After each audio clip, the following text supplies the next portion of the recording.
Big round of applause for Anthony Griffith. Come on. The earliest memory I have of my biological father is watching him at a Mexican standoff. He had pulled the knife on my mom and threatened to stab her to death. My mom, who had suffered abuse for years, broke 2 bottles and held them out as weapons. Everyone is crying. My mom's crying, my brother's crying, I'm crying. I don't even know why I'm crying. I'm only 4. But I know the mood in the room was at best toxic. When my father went to the bedroom to sleep off his alcoholic rage, my mom grabbed me and grabbed my brother, and she just fled the house. No money, no food, no extra clothing. She just bounced. It's amazing what a child remembers. Over the next few years, my life splintered into 2 worlds. One world was being raised by a single-parent mother and all that entails, and the other world was the fascination I had for television. I love watching TV, especially anything magic. I watch magicians and magic shows, and I asked my mom to if I could get a magic set, which she got me one day. And I found out quickly 2 things about doing magic. First of all, you have to follow the instructions to the T. If the instructions says use a dove, use a dove. Don't use your best friend parakeet. For 2 reasons. Doves are docile, they're quiet, you can hide them on your person.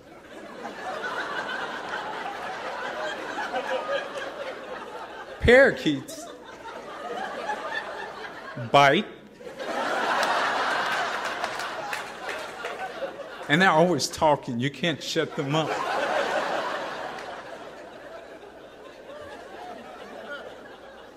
The second thing I learned about magic when you're performing, if you're performing in the inner city with whites, they're amazed. Oh, that's great. That's awesome. You are really good. Brothers, not so much. In fact, if brothers can't find out how you did the trick, they want to fight. They cannot suspend their disbelief.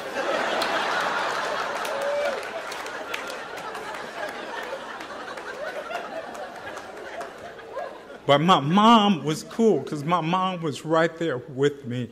In fact, one time she asked for Christmas, what I'd like for Christmas, and I said with enthusiasm, I want a straitjacket.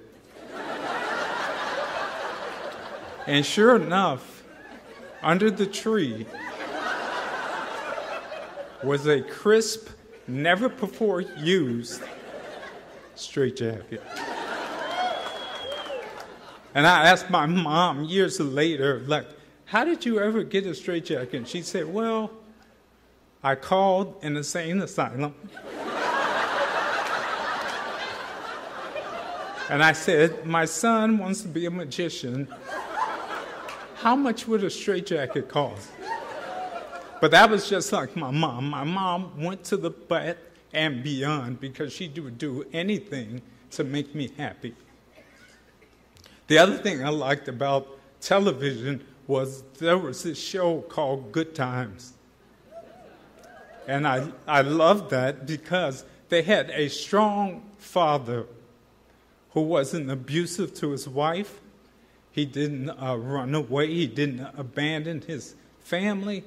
And even though things were hard, he was there through thick and thin.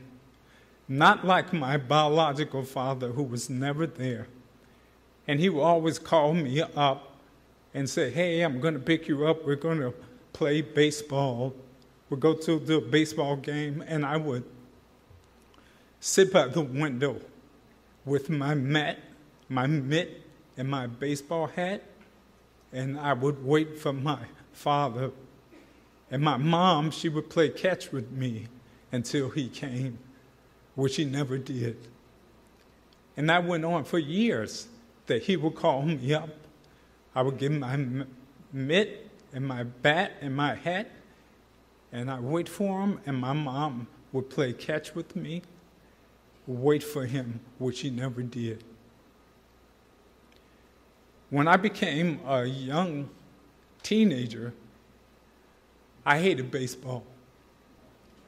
I think I hated it because I referred to my father and his lies and my disappointment that he always brought me.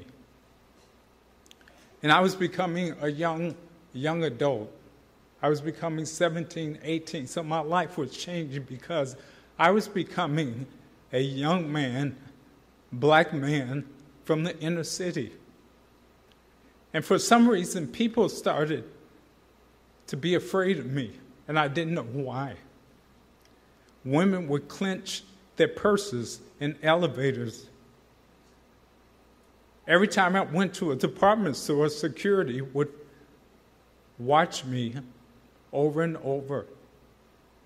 Police would stop me on the street, whether I was driving a car or just walking down the street.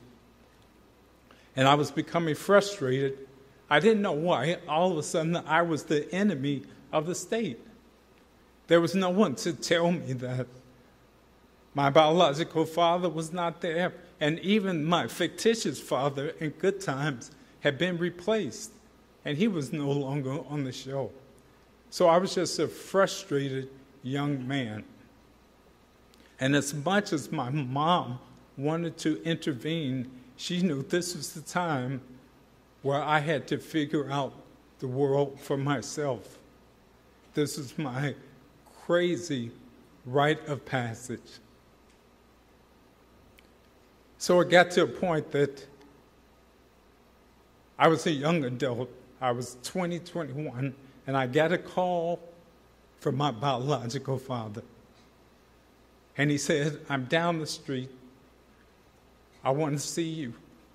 I want to talk to you. And I was so overjoyed. And tears were in my eyes because I was going to see my father.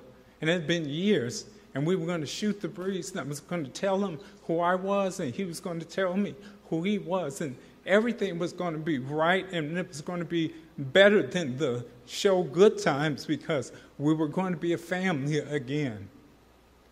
And I saw him and we hugged. And we just teared up and we exchanged vows and we're having fun. But, you know, when my father was talking, you know how you see Charlie Brown shows where the teacher is talking, but all you hear is wah, wah, wah, wah, wah, wah, wah. That's what it felt like with my father. He was talking, but I couldn't hear him.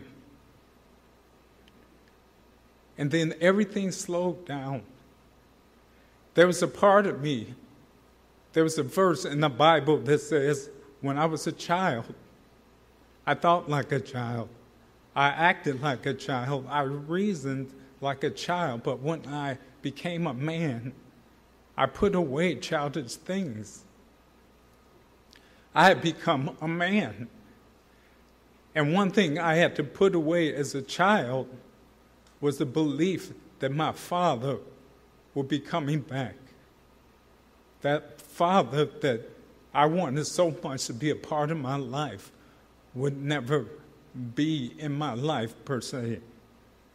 And the father that I've always had my whole life was my mom. She raised me. She protected me. She guided me. And the biggest magician in my life was my mom, because she was able to take from chaos and create an environment, a magical world in which I could grow up and be the man I was destined to be. And to that I say, Mom, thank you. Thank you.